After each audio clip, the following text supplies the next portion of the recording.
PBB Club 2.0 Elisa mas pinili na si Miguel kaysa Marco. Sa darating na episode, isang simpleng task lang sana. Pipili ka kung sino ang ipagluluto at makakasama mong kumain. Pero sa loob ng bahay ni Kuya, walang simpleng desisyon, lalo na kung ikaw ay nominado. Si Caprice, predictable. Pinili niya si Heath, walang issue, walang gulat. May history, may connection, may consistency. Pero kay Elisa, doon nag-iba ang ihip ng hangin. Ang inaasahan ng karamihan, Marco. Tahimik pero steady. May emotional layer. May pinagsamahan. Pero ang pinili niya, Miguel. At dito nagsimula ang tanong ng marami. Paano na si Marco? Aminin natin, may mga nanood na napatilt ang ulo. Hindi galit, hindi inis, kundi nagulat. Kasi kung titignan mo ang narrative sa loob, si Marco ang mas obvious choice kung emosyon ang basehan. Mas safe, mas walang gulo, mas hindi mapag-uusapan. Pero hindi doon pumunta si Elisa. At minsan, ang tanong hindi, sino ang pinili?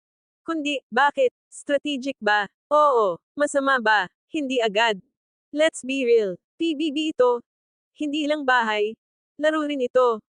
Alam ni Elisa na si Miguel ay malakas sa labas, may solid following, may impact sa audience. At kung ikaw ay nominado, pipiliin mo ba ang makakapagbigay lang ng comfort sa loob?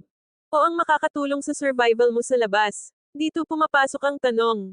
Alam na ba ni Elisa kung paano laruin ang PBB? At ang sagot, mukhang oo pero hindi sa masamang paraan. Genuine ba si Elisa? O may intensyon? Ito ang tricky part. Kasi ang pagiging strategic hindi automatic na plastic. Hindi rin ibig sabihin na lahat ng desisyon ay kalkulado lang. Pwedeng, may comfort siya kay Miguel. Mas magaan ang loob. Mas natural ang interaction. At pwedeng, alam niyang makakatulong ito sa image niya. Sa exposure, sa takbo ng laro, at ang totoo, pwedeng sabay ang dalawang iyon. Hindi lahat ng genuine ay walang strategy. At hindi lahat ng strategy ay walang puso. At si Marco, ito ang mas sensitive na bahagi. Kung may isang taong pwedeng masaktan sa choice na ito, si Marco iyon. Hindi dahil, iniwan, siya, kundi dahil bigla siyang nawala sa eksena. Pero dito rin natin makikita ang maturity ng sitwasyon. Hindi responsibilidad ni Elisa na i-prioritize ang expectation ng viewers. Responsibilidad niya ang sarili niyang pananatili sa loob. Masakit man panoorin. Pero minsan ang mga choice sa bahay ni Kuya ay hindi para sa love team, kundi para sa survival. So ano ang sinasabi ng choice na ito tungkol kay Elisa? Hindi siya clueless, hindi siya basta-basta lang tinatangay ng emosyon. At hindi rin siya yung tipong nagpapadala lang sa pressure. Ang pinakita niya dito ay, may awareness siya sa labas. Marunong siyang magbasa ng sitwasyon. At handa siyang panindigan ang desisyon niya. At sa PBB, iyon ang delikado at impressive. Final thought. Hindi natin masasabi agad kung tama o mali ang choice ni Elisa. Ang malinaw lang, hindi ito random.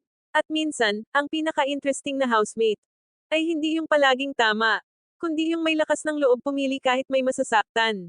Hindi dahil gusto, kundi dahil kailangan. Kung ito man ay strategy, isa itong tahimik pero matalinong galaw.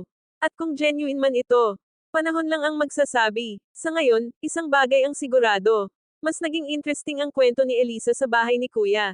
At sa PBB, ang hindi interesting, ang unang nauuwi, at kung umabot ka hanggang dito, please follow and share.